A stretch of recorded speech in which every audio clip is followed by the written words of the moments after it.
How did I get to where I am now? How did I get to talking about leadership?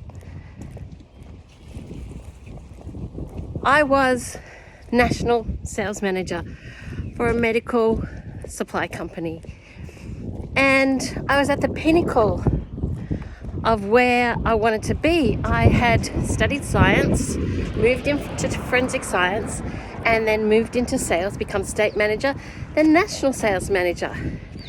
Pinnacle of where I wanted to be. I wanted to have children, and I had my second daughter, had the white picket fence. We were renovating, my now ex-husband and I were renovating an inner city home with a white picket fence, literally. Both had company cars, he was state manager and I was national sales manager. When I had my second daughter, and 3 months later, I found out there was something wrong with her. And I wanted to tell this story because I wanted you to know where I've come from. So I came from taking the steps to get myself into a position of leadership. I took the steps. I decided that I wanted to get out of forensic and into sales. I became state manager, and then I took the steps to become national sales manager. And then to find out there was something wrong with my daughter, the bottom dropped out of my world. And it felt like I was slung into a world that I thought that I didn't belong. I couldn't go back to work. I didn't know what was wrong with my beautiful baby. And I lost my identity. I lost everything that I'd worked for. But I believed that there must be a way.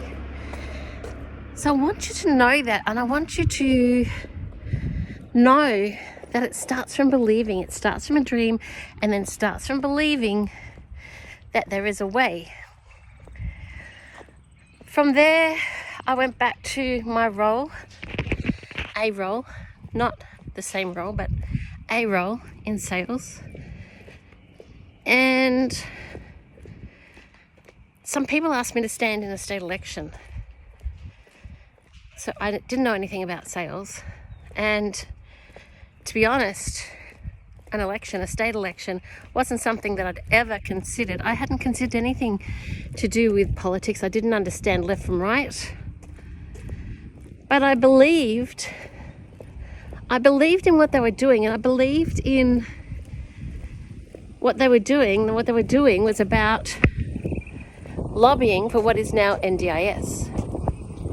So I took the steps with the blessing of my then husband. We talked about it and decided together that I would. So I stood in the state election, and I didn't get, on the scheme of things, I didn't get many votes. But I didn't know anything about politics. But here's the point. I stepped into it.